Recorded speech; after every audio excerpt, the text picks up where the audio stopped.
Hello everyone, this is Homeopathy 1x1 with Victoria.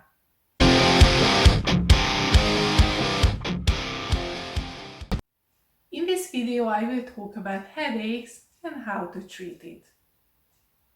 Headaches can occur almost as early as childhood. Nowadays it's no longer just a problem for adults. Many people immediately mention migraine headaches when the pain is severe, but this is not always the case. Migraine can come from the complex series of changes in the blood vessels in the brain. During a migraine, the blood vessels first contract too much and then abnormally dilate.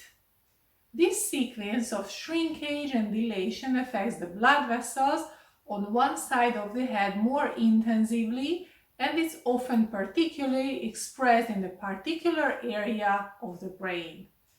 The symptoms of migraine headaches are directly related to these changes in the blood vessels. In the initial stage of the vasoconstrictions, decreased cerebral blood flow leads to dysfunction in the area of greatest contraction. So, before we feel any pain, a typical migraine starts with some warning symptoms. The most common symptom is blurred vision, which can occur in the form of bright or colored zigzag lines, blurred areas of vision, and flashing lights. But you may experience mild speech problem, dizziness, weakness, or numbness on one side of your body. The pain is initially felt on one side of the head, but as the headache progresses, it is often spread to the other side. The pain is intense and throbbing in nature. Symptoms of a headache may include nausea, vomiting or diarrhea, light intolerance, dizziness, sweating, or cold. Migraine headaches can also be genetically inherited. It may first appear in the 30s, but may also occur as early as adolescence.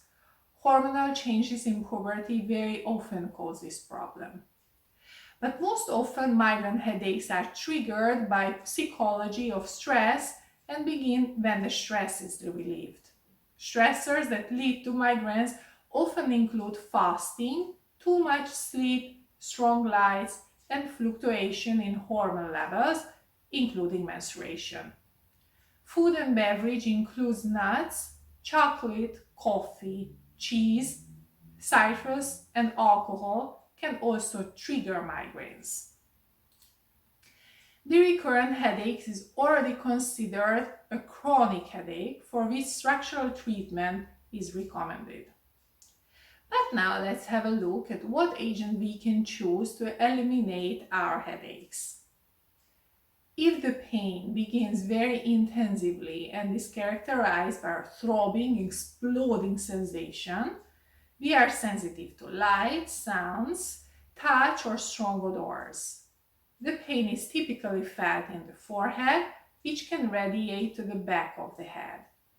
Warm waves can break us, but our hands and feet are cold. The pain intensifies as you go out or downstairs. Our pain is reduced when we sit and press lightly on the painful area. The pain usually goes away as soon as it comes. This is the character of Bella Donna. If our pain gets worse with every move, let it be like an eye movement. The pain is throbbing here too, but the head feels very heavy. Touch makes it worse, but pressure relieves our complaint. Typically, pain occurs or intensifies in the morning, specifically when we get out of bed. Above the left eye, we feel the throbbing most intensively. Nausea, vomiting, or constipation may also occur during our headache. The company is not good in this state. We prefer to be left alone.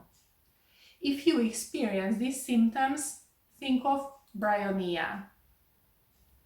If pain pain typically occurs after overeating or after drinking too much alcohol or coffee, it can also occur due to the lack of sleep or strenuous mental work. Headaches are usually associated with malaise that focuses on the intestines. Vomiting, bloating, gassing, bitter or sour taste in the mouth may occur. Our pain gets worse on the sands. We can even hear the noises generated by the step intensively. But if we can be in a warm room and cover our heads with a warm cup or cover with a soft blanket, it can bring relief. In this case, think of nux vomica. If the headache occurs after a meal, usually after eating fatty food or ice cream. For women, if it typically occurs before, during, or immediately after the menstrual cycle. Pain occurs around the forehead and only on one side, which can occur alternately. Pressure and walking in the open air alleviate the complaints, but from a nose blow or sneeze, for example, it can worse. Then, pulsatilla can help us. If the pain occurs in the back of the head, which travels upwards to the forehead and causes visual disturbances, we can feel a great deal of fatigue and heavy our whole body. We want to be left alone, but we are not irritable to others. Our complaints is aggravated by movements, stronger light, and noise. These are the symptoms of GELSEMIUM. The pain begins in the back of the head, which radiates to the right side of the head or to the right eye. The headache is not permanent but recurring intermittently. The nature of the pain is sharp, pulsating, or as if ripped with a knife. Our condition worsens from movement, but the definite pressure or sleep alleviates our complaints. Then think of sanguinaria. When we experience stinging, burning, or pulsating pain, it usually occurs in the front of the head, often on the left side, accompanied by a stiff neck and shoulders. Complaints can be very painful to move. We can feel the pain more intensively in and around the eyes. Laying, bending, movement and noises as well as cold stormy weather worsen our pain. But after a cold water face wash, we will feel better.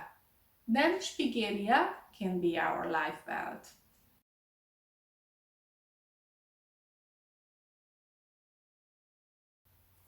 I hope I was able to provide useful information again in this session as well, and you will reach out to your home pharmacy with sure hands to select the most suitable homeopathic remedy for your symptoms. Let's heal naturally without side effects. Let's meet in the next session where we will exploring another interesting topic. Goodbye.